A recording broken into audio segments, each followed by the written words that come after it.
Good morning, Stacey Ashley here, and I wanted to share today something I've been thinking about a lot recently. I talked about it in my latest book, Confluence, and I wanted to share you just one of the aspects of why I believe the leadership performance gap is getting wider.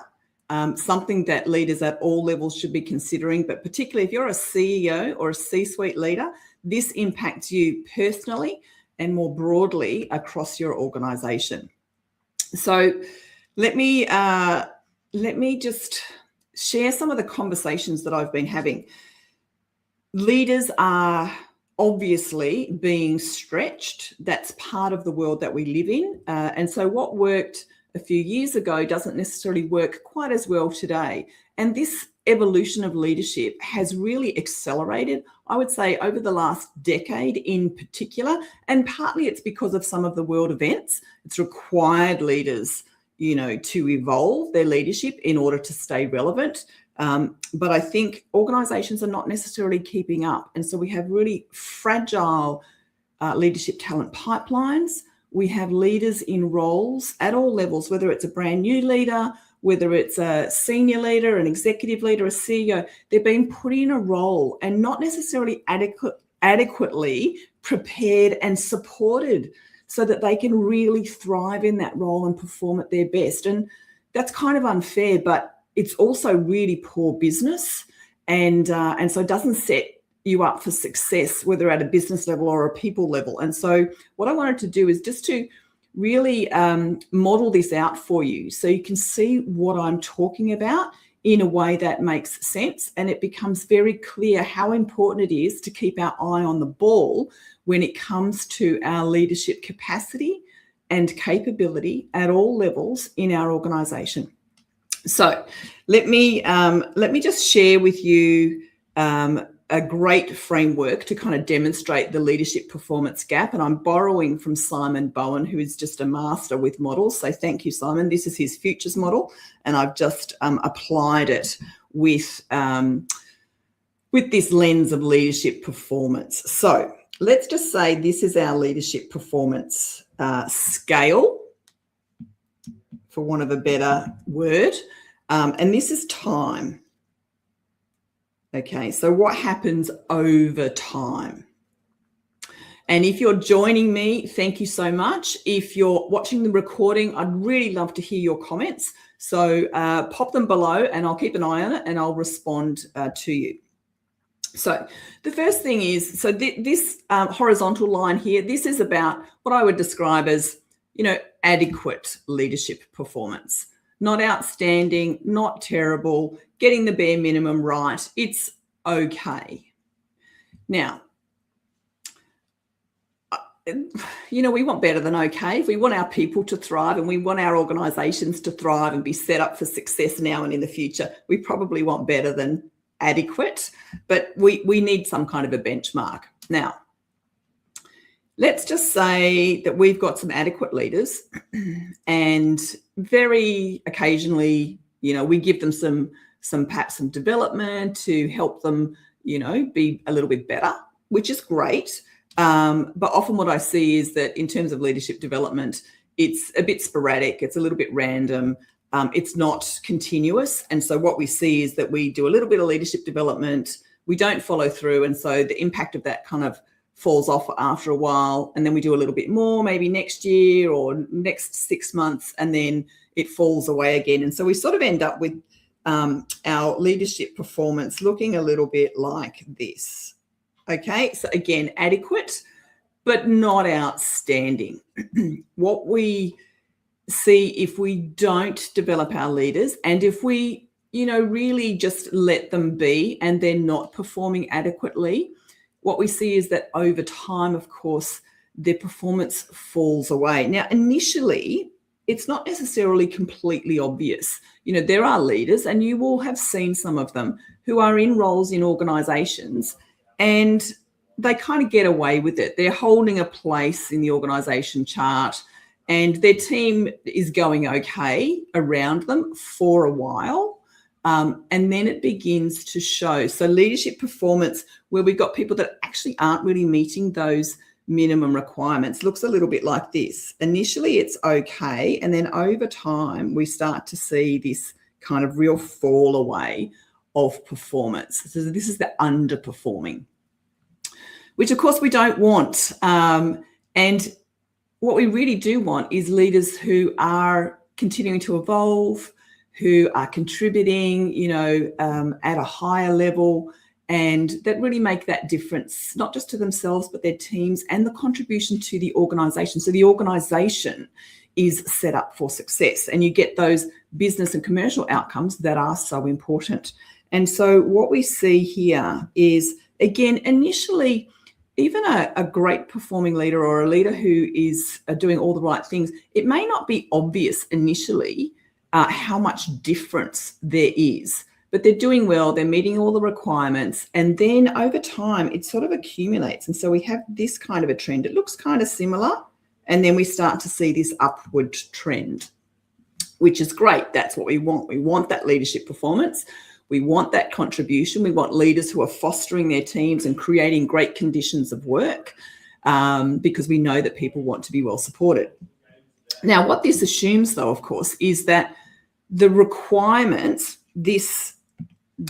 I'll call that requirement, but this basic requirement of leadership is static.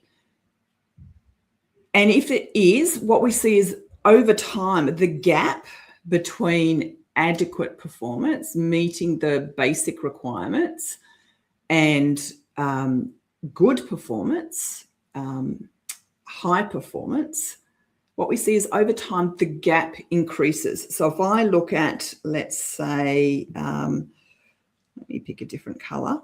Let's say back here, we've got a small gap. You can just see that little pink line there. But over time, what we see is that the performance gap actually gets, let me draw that again, actually gets quite substantially bigger. And that matters because that's the amount of difference it makes. But it also, what that is about is that if we continuously develop our leaders so that they can become better leaders, then they'll continue to thrive. But closing the gap between an okay, basically meeting requirements leader and a leader who is excelling, it becomes harder. The gap is bigger and it takes more to close that gap. So the earlier that we can begin to develop our leaders in time, the earlier that we do that, the easier it is to get our people onto that, line of leadership excellence, line of future capability, of being prepared and able to contribute as the world continues to evolve around them. I'm hoping this makes sense. Let me just check if I've got any comments here while we're looking at this.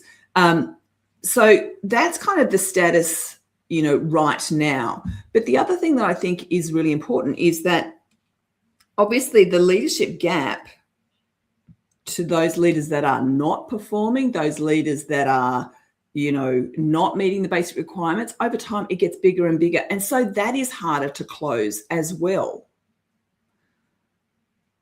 So in the first instance, what we have is a really big difference potentially over time between the leaders who are not even meeting the basic requirements to the leaders who are meeting the basic requirements, but that's all. And then the leaders who are doing more than that are our high performing leaders who are building that capability in an ongoing way and continuing to develop their leadership.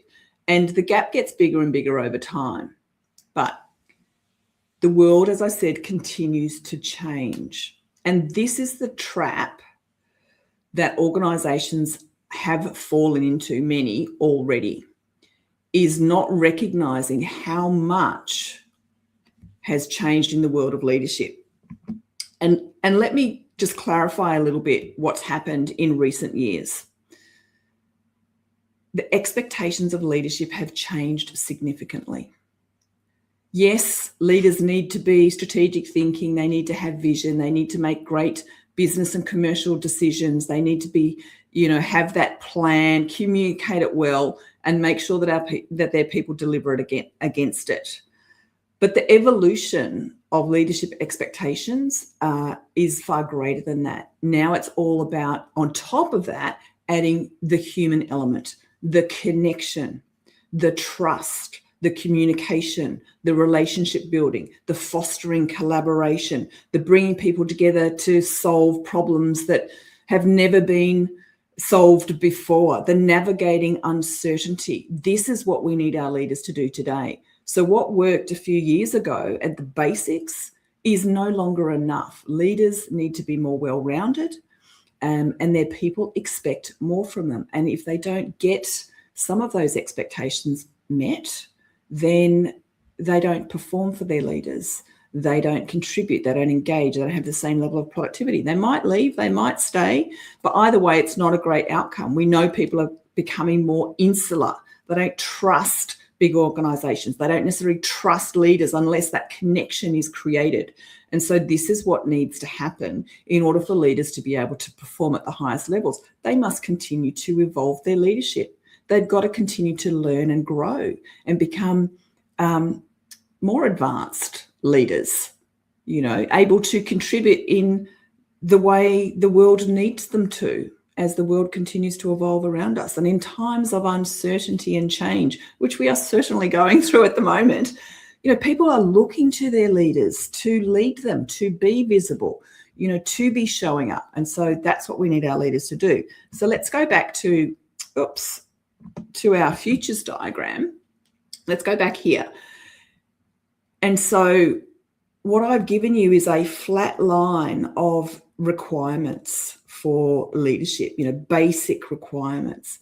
But that's not a true reflection of what's actually happening in the leadership realm.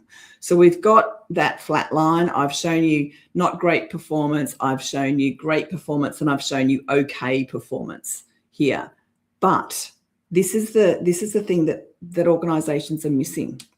This requirements line is moving. And so this is really what it looks like. Over time, it's been kind of consistent, but in more recent times, the expectations of leadership have changed. And so this is what we're seeing. We need a little bit more from our leaders. And then we need a little bit more or different from our leaders.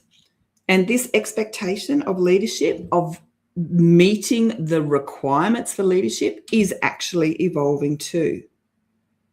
And so this will continue on as the world changes. So those requirements, that minimum bar is actually going up.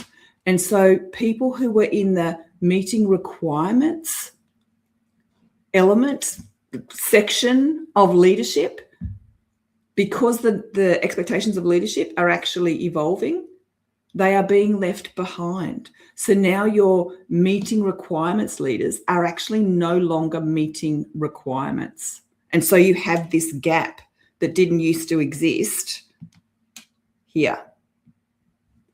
All right, so we've got this part here. Actually, I'll put my arm up. You can see it there. So that is the difference, and it will continue to move. So the bar is continuing to get higher for leadership. And if we don't continue to develop our leaders, then of course they're going to get left behind. We need everyone to have support in their leadership so that they can know, be, and do leadership at a higher level, because that's what we need in the world from our leaders. The bar continues to raise. We need to support our people to continue to evolve their leadership. Without it, what's happening is that the gap is becoming too great for people to close on their own.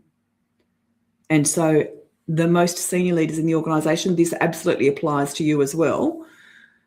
You need to continue to evolve your leadership, but you also need to ensure the support and growth and development of your leaders at all levels in your organisation, so they too are equipped for their current roles and for the next roles, so that your succession pipeline for leadership doesn't develop holes, doesn't become even more fragile than it already is. With globally, leadership succession pipelines really only sitting at about 11% of organisations saying, yes, we've got a reasonable leadership succession pipeline. The rest of them, that nearly 90% of organisations, their leadership talent pipeline is fragile. And this is one of the reasons why. We need to continue to support the evolution of our leaders. Otherwise, they're going to get left behind. And that is a huge risk for your organisation. So there you have it. One very simple factor that's showing how the leadership performance gap is getting wider. We need to make sure that we continue the support and growth of our leaders at all levels so that they are equipped to navigate a changing, transforming, ever-evolving world. To not set them up for success is really unfair. But not only that, it's a huge risk to your organisation. So I hope that's given you some food for thought. If you're interested in hearing more or finding out more, grab a copy of my book, Confluence, where I talk about this and other factors contributing to the leadership gap that we have at the moment worldwide. I'd love to know your thoughts, and I'll keep an eye on the comments. So I'll see you again soon and appreciate you watching. Bye for now.